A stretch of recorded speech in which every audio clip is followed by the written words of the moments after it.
Oke, assalamualaikum warahmatullahi wabarakatuh. Perkenalkan, nama saya Wildan Mukmin dengan NPM 231705 1080. Di sini saya akan membahas evolusi komputer dan perkembangan teknologi CPU. Yang pertama kita pendahuluan dulu. Jadi evolusi komputer dan perkembangan teknologi CPU itu merupakan bagian integral dan perkembangan dari perkembangan teknologi informasi dan komunikasi yang sering kita sebut dengan TIK secara umum. Perjalanan ini dimulai dari komputer yang pertama yang sangat besar dan canggih hingga komputer yang sangat kecil dan kuat yang kita miliki hari ini. Nah, coba kita jelajahi lebih dalam tentang evolusi ini.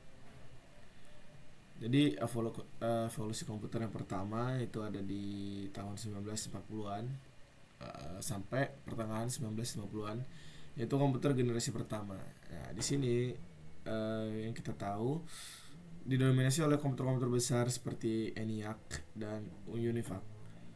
Kemudian menggunakan tabung sebagai elemen penyimpanan dan pemrosesan data, dan programnya juga ditetapkan melalui kabel dan switch fisik. Kemudian berlanjut ke komputer generasi kedua di akhir 1950-an sampai awal 1960-an.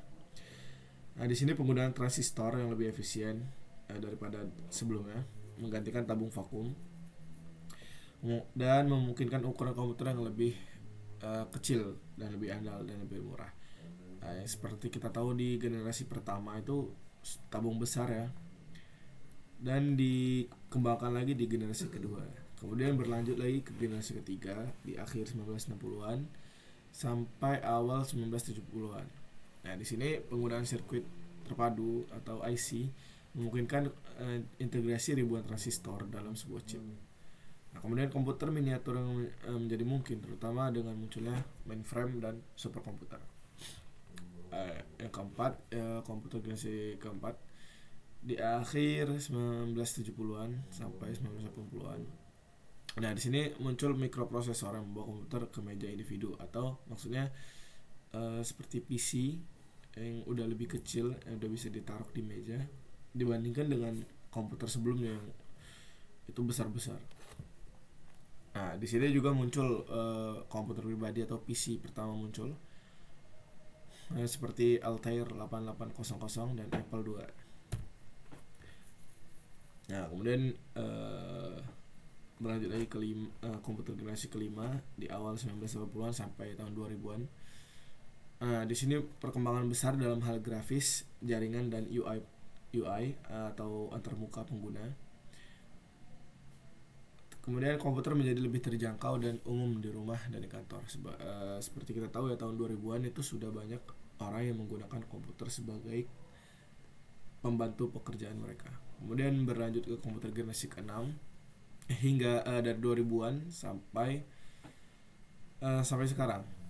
Nah, di sini semakin dikembangkan lagi ya, kecepatan pemrosesan data, ukurannya semakin dimaksimalkan atau diperkecil ya, dan efisiensinya terus ditingkatkan. Nah, kemudian perkembangan teknologi seperti internet dan cloud computing dan AI sekarang yang banyak digunakan oleh komputer-komputer juga. Nah, kemudian kita bahas perkembangan teknologi CPU. Di sini yang pertama itu transistor ya.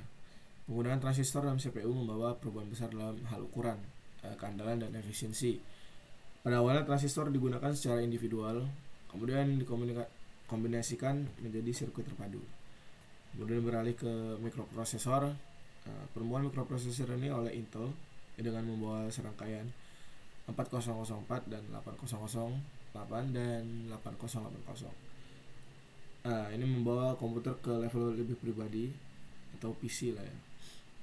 Kemudian mikroprosesor ini mengintegrasikan unit pemrosesan inti dalam satu chip. Dan berlanjut lagi ke peningkatan kecepatan dan kapasitas.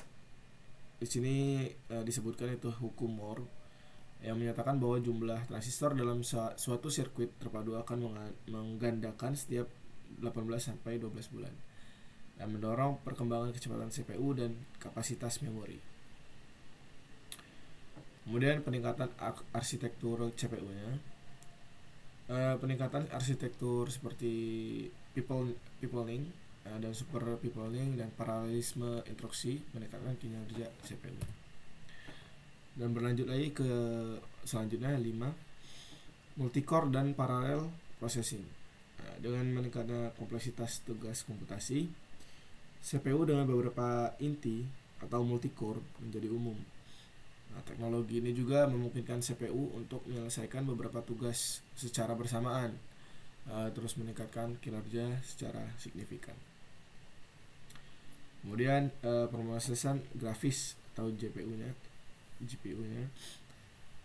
GPU semakin menjadi bagian penting dari komputer modern, terutama dalam komputasi paralel dan pemrosesan grafis, di mana sekarang banyak juga teknologi yang mengandalkan grafis atau game-game yang banyak digunakan oleh orang-orang yang membutuhkan grafis yang lebih baik lagi. Nah, yang terakhir di sini optimasi energi. Dengan meningkatnya kesadaran akan efisiensi energi, produsen CPU berusaha untuk meningkatkan kinerja per watt daya yang dikonsumsi oleh CPU. Kalau kita ingat dari komputer ENIAC atau ya komputer generasi pertama, itu CPU yang dibutuhkan sangatlah besar. Watt yang dibutuhkan itu sangat besar. Nah, kesimpulannya, jadi perkembangan teknologi CPU dan evolusi komputer secara keseluruhan telah menjadi penggerak utama dalam revolusi digital dan transformasi sosial, ekonomi, dan budaya yang terjadi di seluruh dunia. Dari komputer yang besar yang membutuhkan ruangan khusus, hingga smartphone yang kita bawa kemana-mana selalu di saku. Nah, perkembangan ini telah merubah cara kita bekerja, berkomunikasi, dan hidup secara keseluruhan. Nah, itu saja mungkin dari saya. Terima kasih. Assalamualaikum warahmatullahi wabarakatuh.